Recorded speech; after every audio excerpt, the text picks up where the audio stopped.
Pernah kepikiran gak sih, gimana caranya psikologi yang dulunya cuma obrolan para filosof bisa berubah jadi ilmu sains modern kayak sekarang? Ternyata, semua itu berawal dari satu orang dan satu buku yang benar-benar mengubah segalanya. Gimana caranya meneliti sebuah perasaan secara ilmiah? Daripada bingung-bingung, ayo langsung kita bahas di Ataraxia Psyche. Hai, sebelumnya jangan lupa untuk klik like, comment, and subscribe ya, agar kamu nggak ketinggalan edukasi penting dari Ataraxia Psyche. Oke, balik lagi ke pertanyaan tadi. Itu pertanyaan yang fundamental banget loh. Gimana coba kita mengubah sesuatu yang super personal, super subjektif, jadi data yang bisa diukur? Nah, ini tantangan besar yang bakal kita bedah bareng-bareng. Oke, kita mundur sedikit ya, ke zaman sebelum Wundt. Dulu tuh, psikologi belum dianggap sebagai ilmu yang berdiri sendiri. Posisinya masih numpang di bawah payung besar filsafat. Isinya ya pertanyaan-pertanyaan gede soal jiwa, tapi sayangnya belum ada cara buat ngukurnya secara objektif. Nah, ini yang menarik. Dulu, psikologi itu didefinisikan sebagai Wissenschaft von der Seele. Bahasa Jermannya, ilmu tentang jiwa. Fokusnya tuh benar-benar ke ranah metafisika.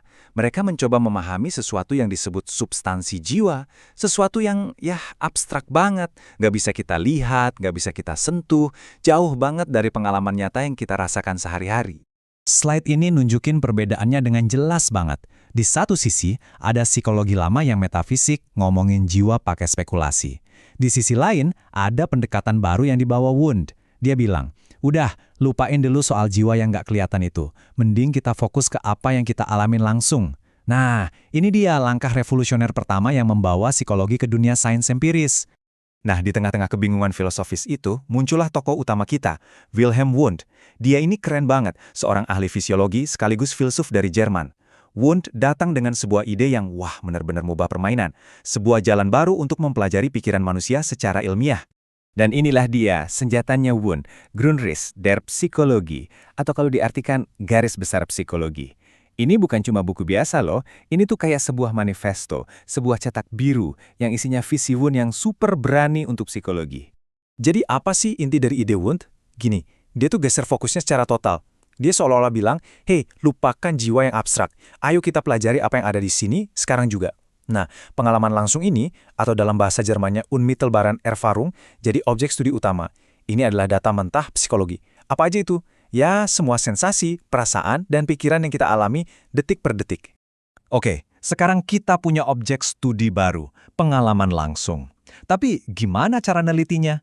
Jelas nggak bisa pakai spekulasi filosofis lagi kan? Wundt sadar banget soal ini. Makanya dia harus menciptakan sesuatu yang baru. Seperangkat alat atau metode ilmiah yang khusus dirancang buat membedah pikiran. Pendekatan Wundt ini cerdas banget. Dia sadar nggak semua isi pikiran kita bisa diutak-atik di laboratorium. Jadi dia bikin dua cabang metode. Pertama, ada eksperimen. Ini dipakai buat neliti proses-proses psikologis yang simpel, yang bisa kita kontrol dan ukur di lab. Kedua, ada observasi atau Beobachtung. Nah, ini dipakai buat mempelajari hal-hal yang lebih kompleks dan nggak bisa kita kontrol, kayak bahasa, mitos, atau budaya. Jadi ada alat yang pas untuk setiap masalah. Tujuan akhir Wundt itu super ambisius. Coba bayangin seorang ahli kimia yang mecah-mecah senyawa kompleks jadi unsur-unsur dasarnya. Nah, Wundt pengen melakukan hal yang sama, tapi ke kesadaran kita. Dia pengen menemukan atom-atom atau elemen-elemen paling dasar dari pikiran manusia. Menurut Wundt, kesadaran kita itu dibangun dari dua elemen dasar. Pertama, ada sensasi atau empindungan. Ini sifatnya objektif, datang dari dunia luar lewat panca indera kita. Yang kedua adalah perasaan atau Gefühle. Nah, ini sifatnya subjektif. Ini adalah respons dari dalam diri kita terhadap sensasi yang kita terima tadi. Biar lebih gampang, coba kita lihat contohnya. Warna merah di lampu lalu lintas, suara bel, rasa hangat matahari. Ini semua data mentah dari luar kan? Nah, itulah sensasi. Terus, perasaan senang waktu dengar kabar baik, rasa tegang nungguin pengumuman, atau rasa tenang di kamar yang sepi, itu semua adalah respons internal kita. Itulah perasaan. Gabungan dari sensasi dan perasaan inilah yang menciptakan seluruh pengalaman sadar kita yang kaya. Oke, terus mungkin kamu nanya, kenapa sih kita masih ngomongin orang dari abad ke-19? Jawabannya simpel, karena apa yang dia lakukan, itu dampaknya masih kita rasain sampai sekarang. Banget. Cara kita memandang pikiran hari ini, itu semua berakar dari dia.